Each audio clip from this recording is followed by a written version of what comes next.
Somebody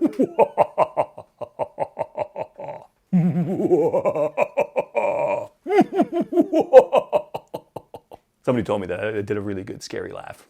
What do you think? Pretty good, eh? I think it's all right.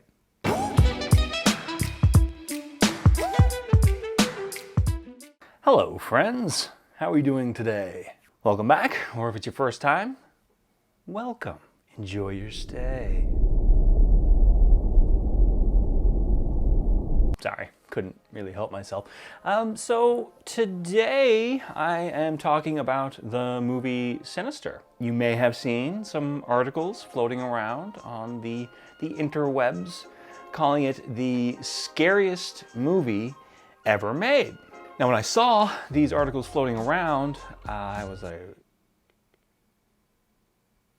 I hadn't seen it. I was very confused. Obviously I was expecting your standard classics, Shining, or The Exorcist, or Halloween, or Texas Chainsaw Massacre. There's a lot of examples that can immediately come to mind when you're thinking of what would be considered potentially the scariest movie of all time. But no, it's the 2012 Ethan Hawke vehicle, Sinister. So I hadn't seen it, but I obviously had to, given this new scientific study that was floating around. First of all, you have to understand they only used 50 people for this study, not a huge sample. And what they did was they had these 50 people watch 100 hours of scary movies. And then they monitored their heart rates throughout. So apparently the average heart rate was higher during Sinister. Is Sinister the scariest movie ever made? No, not even close. My shirt is scarier than that movie. See? It has skulls on it. Scary. I don't understand how anyone could consider it to be that scary. It was moderately... No, I wasn't scared. There was one part, I will say, that made me jump. I don't want to ruin it, but if you have seen it, if I say lawnmower,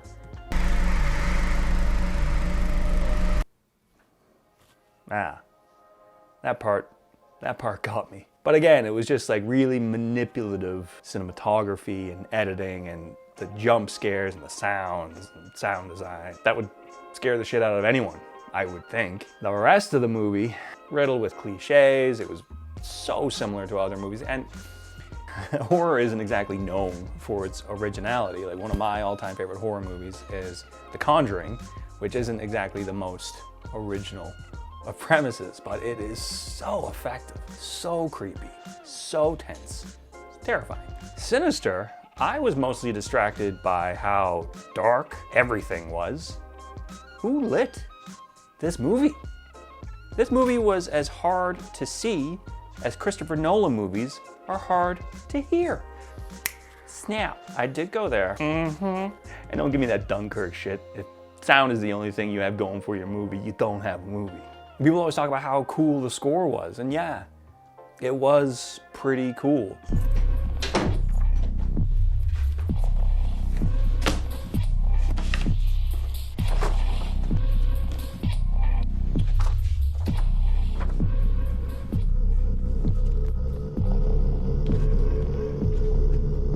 But if you have to think about how cool the score is during a movie, the score isn't doing a very good job, is it?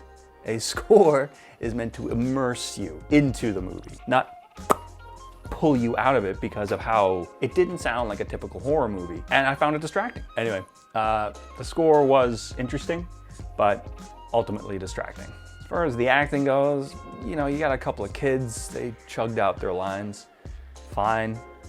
Ethan Hawke is... I like Ethan Hawke, he's a good actor.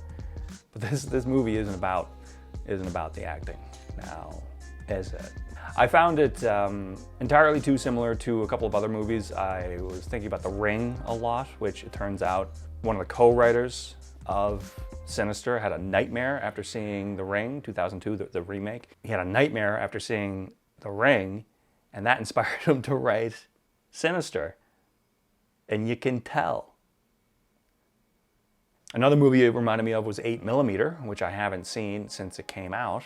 And that movie fucked me up So bad. True story, the night that I saw that movie at a friend's house, I went home and my parents were awoken to the sound of me yelling, maybe even screaming, and just taking swings. I was sitting up in my bed and I was just taking swings.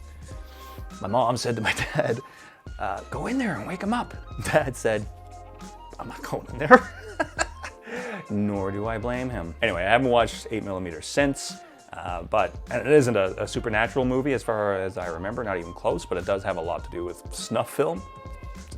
Its entire premise is based on snuff film, so I was thinking about that movie a lot. And of course, the idea of a video, of a movie, being able to affect the people that are watching it, like physically, that's straight up The Ring. The Ring is one of the scariest movies I've ever seen, hands down. I haven't seen Ringu, so tell me all about how it's better.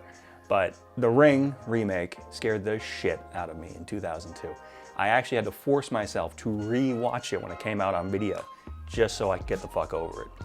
So anyway, in the end, I don't think Sinister is worth your time. There are so many better horror movies out there. Scarier horror movies, for sure. You'll be disappointed now that it's been all hyped up. I'm sure Sinister was just fine when it came out. But now that it has all this hype around it, it's not going to live up to that. It's just impossible. I don't know what was going on in the room during the study, but their heart rates were up for other reasons. Or they're just a bunch of pansies. Sinister can go fuck itself. Might be a little aggressive. It's fine. It's fine if you're a baby. Anyway, that's about it. I know it wasn't the most in-depth review. I just want to say that Sinister doesn't deserve the credit that it's getting. Cliches and cheap jump scares, and distracting score and lighting just didn't do it for me. I'll never watch it again. Well, thanks for watching. Appreciate it. Always appreciated. But as always, remember to subscribe if you haven't. Hit the little bell. Do a share. Drop a comment. Let me know what's up. We'll see you next time.